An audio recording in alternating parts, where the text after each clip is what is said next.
Welcome to the first part of my crew video. Today we'll be focusing on the technicalities and roles.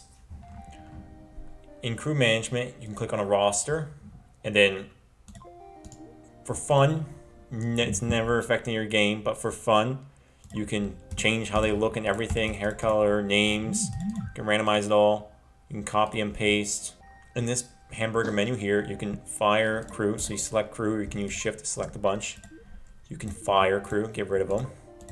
You can transfer to other ships, as I'm sure you know. And if you fired crew, you can also add them back. If you're in creative, if you're in career, you're gonna need to go to a station for this. You can copy and randomize crew, blah, blah, blah, import. You can also, this hamburger menu down here can be used to fire, add crew. You can also click on a crew, right click, and favorite them. That puts that little star over a crew. Favorited crew are shown off so you can follow them around in your map and see where they go so you don't lose your crew. If you want to troubleshoot your crew management, you can put your mouse over a crew member and it will show where their dorm is. You can also put your mouse over a dorm and it'll show where all the crew members are. If you don't have enough crew to fill your ship and you need crew in one section, what you can do is click on a crew member and then assign them to another dorm. You can also assign crew to dorm by clicking on them in this menu. It'll show you, and then you can send them off like that. You want to have your airlocks near where your crew are going to be and not all on one side of the ship. You want to have them in the middle. Like I have it on this ship, all the airlocks are in the middle. The reason for that is because when you tell your crew to gather something, they're going to walk as close as they can to it with an airlock, so they're going to stay inside your ship and get as close before they actually exit. So if I were to gather something over here, they'd use the airlock right there, and they travel very quickly. If I were to then go gather something over here, you notice he travels quickly to get over there. But if all my crew are already inside and I go gather over here, they're going to take that slow walk, wasting everyone's time before they use the far away airlock. If you just don't have that airlock, they would quickly use the one nearby and then travel over there. Before I get into roles, let's talk about crew specificity. That means which crew are going to do jobs before other crew, and which jobs are they going to do before other jobs. Priorities are your number way you're going to do this. A crew member with a higher priority is going to take that job away from a crew member with a lower priority. Another thing is a crew member who has to choose between two jobs is going to do the job with a higher priority. For example, a crew member is going to operate an ion beam emitter before they can supply it. Now note that if the ion beam emitter is empty and doesn't have any energy in it, there's no reason to operate, so they're going to go back to supplying it. You don't need to have your operator below your supply. In fact, you want it to be higher because you don't want them ditching the ion mid-operation to go supply it. In my experiment here, these black crew members on the left side have higher priority, and thus are going to take the job away from the crew members on the right side, the white crew members. And as you can see, this isn't quite how it looks. That's because of crew assignments. Crew assignments are more important than crew role priorities. In order, what's going to use first, the higher priority crew with assignments go, and then the lower priority with assignments. Then as you can see, occasionally we're having the higher priority but with no assignment. Because we don't have enough power draw, the no priority, no assignments crew never gets used. But if there was more of a need, these guys would eventually get used. They're just last in line. Now let's check out the crew roles. I suggest having a preset group of roles there as my defaults. So whenever I make a new ship, I already have the roles there. I don't need to go recreate all these roles. In order to get this, I suggest having a ship for holding the crew roles. That way, a ship that has edited crew roles isn't going to affect your defaults. So anything I edit here, I just go save as my default roles.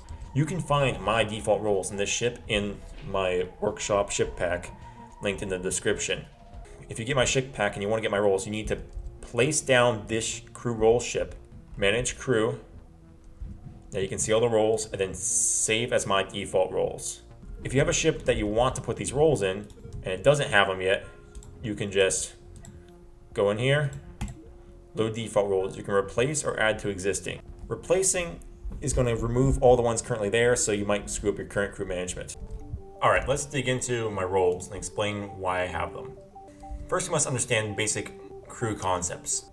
You want to have as many crew close to where they need to respond to. So if I needed to get energy from the reactor and I had my energy crew all the way out here somewhere, they would need to walk all this way before they get to the reactor. Then they need to walk to where they need to go, which I'll talk about that kind of optimization in my next video. By having my crew quarters closer to the reactor, it's just a simple walk into the reactor and then they can go to where they need to go.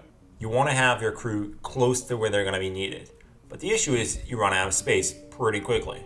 As you can see over here, for the guns, that's where the crew are. They walk here into this place. Once they're here, they don't really come back to their crew quarters because the guns are going to keep them busy. So I'm not too worried about them walking back. But you'll notice some of these guys are the blue shirts, not the red guys.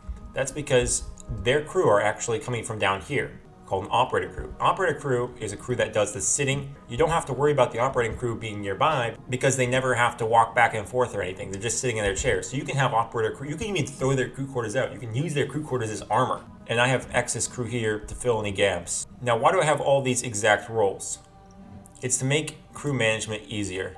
As you notice, I have assignments. So these crew work for these two guns here, but they don't walk over here and they don't walk over here because of the assignments. Because these people are assigned, they have higher specificity, which means that I had to have a special role called no operating red, which has all the same things as a red role, but it doesn't operate, which means that these guys who are lower in the ranking of priority for the jobs are going to still take the job. That's why you see my no operating, and like an only battery only does the battery stuff, and only ammo only does the ammo stuff, and only operator only does the operator stuff. But these other roles are for when I need to pad things out a little bit. Like a lot of times you'll see regular operators used, because like if you're using an electric weapon and that weapon runs out of energy, there's no point in the crew just sitting there in the seat.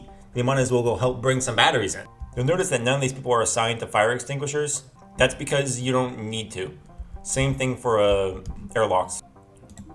To edit crew quickly, you either want to have your default role, or if you're looking to modify a role significantly, you might want to create a separate role for it. Edit the role. And to edit effectively, right-click Set All Priorities to 0. That's every priority everywhere. You can do Set All Priorities in Energy Weapons to 0. Or you can also do to any other number you're right-clicking on at that time, like All Priorities in Engine Weapons. There, but you'll notice the other ones are still where they used to be. You can do All Operate Priorities, or like All Operate Priorities in that category. That makes changing every of the million things much easier. Note that if you're affecting something like ammo, it's going to affect your storages. So keep in mind that things might affect things you don't realize. They are also going to affect your factories. I'm going to be digging into building crew efficient designs in the next episode. Thanks for watching. Please support the channel. I just got monetized, y'all, so I'm very excited for this growth.